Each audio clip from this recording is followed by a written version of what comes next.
let's take a look at a couple Instagram story examples on how to create it. So let's say our first one is going to be a very simple photo. We're going to make the background opaque by hitting draw. Long hold, pick some color. This is one of my brand colors, which is my skin. It's very helpful. I always have it handy. Then we're gonna go to the stickers. Here is one where you can select photos and you can pick a boomerang of yourself. I always keep a number of boomerangs handy.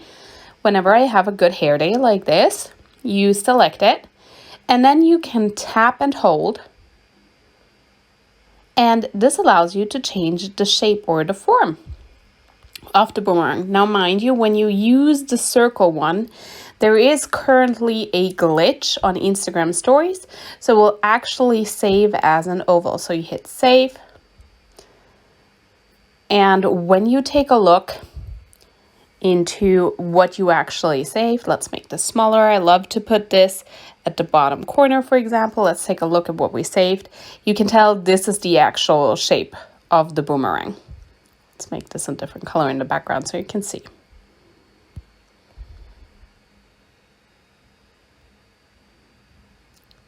There you go.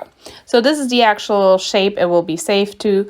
So I use this, for example, in the bottom corner. I love to have this little arch symbol, which is also part of my brand identity. So that works really well. Now, when I do written Instagram stories, I will write the text.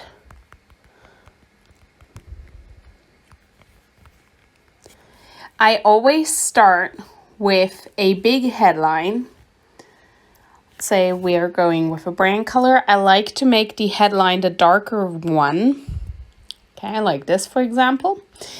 And then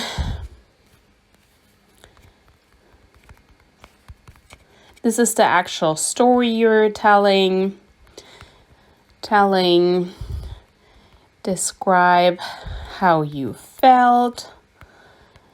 Maybe add some emojis so that people can actually visualize what the emotion will look like. I like to change the color to the opposite here. So it's either black on white or whatever color combination from my brand I'm using. And this you can drop below. Now, if you wanted to create Instagram stories where the text is kind of like just adding on. So here is your second paragraph with the key lesson and takeaway. And we're selecting the same color again. This and so it maybe fits in the same line. Make sure it's kind of the same font size, more or less. So this looks very helpful. What I will do is I will finish the writing to make sure it all fits together. Then I'll hit save and then I will delete paragraph by paragraph. I will save again. And that way, when I go back, I can actually share it. And now you have the running text. So select multiples. We go with the first one. We go with the second one. As you can tell, 1, 2. It just looks like it's adding one sentence after the other. It's actually individual screens. Now, let's say you accidentally only have this part. What you can do here, if you wanted to cover this, you can hit the type feature, go to the fourth type, so the typewriter, hit the space bar with the marker tool on here at the top, select a color, use the same as the first one, and now you can use this bar, extend it until it's all covered up.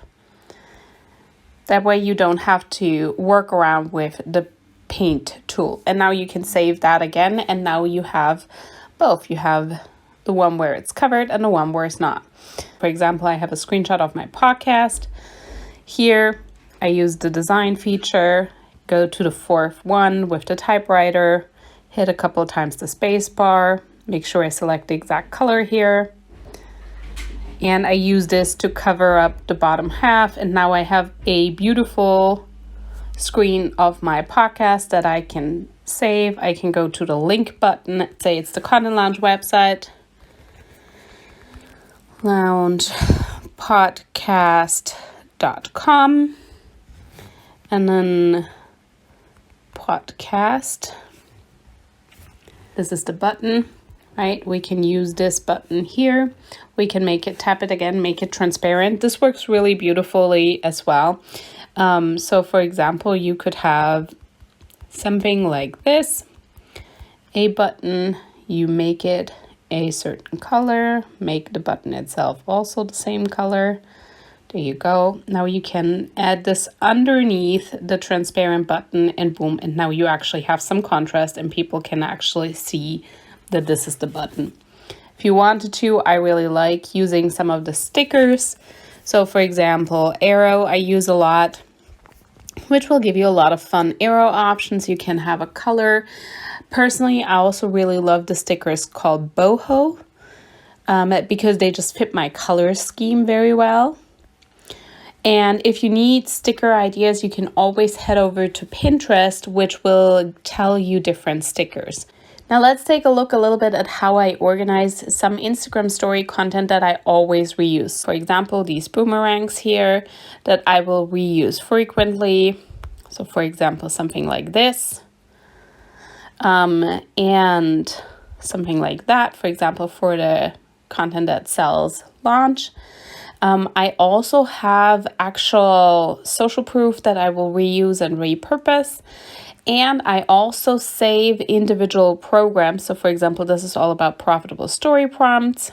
Different sections here for CTS, which is my signature one, CTS launch content. So anything that I can reuse.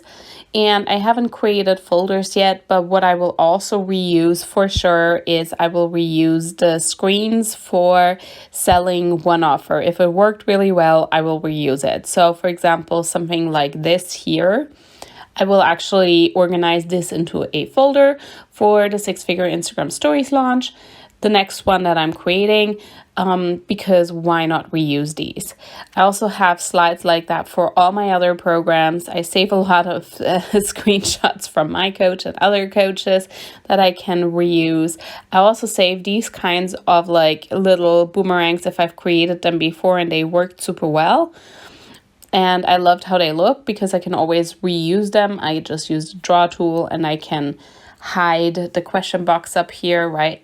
Now it's like perfectly clean and I can reuse it and make sure it's on brand.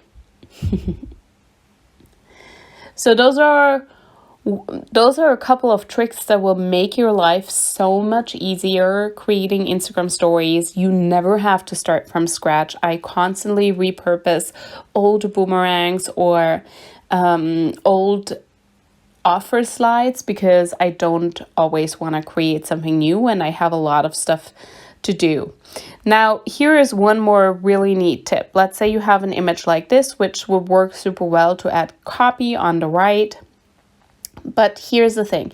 You can use the draw tool, for example, select a color, for example, black. As you can tell now, it's like really, really dark. So what I actually did instead is in Canva, I created semi-transparent slides. Here they are. So I saved them on Canva. There are different variations. There are different opacity. For example, like this, you can see, and I can just pull it big and now I can save the image and I can actually write on it. Attention grabbing headline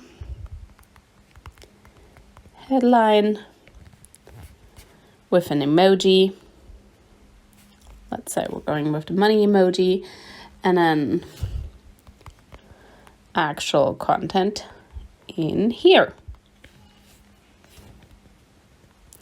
Blah, blah, blah, right? So now we actually can have a beautiful post and you can actually still see the background photo. I felt that this was nicer than the a little bit too opaque transparency tool.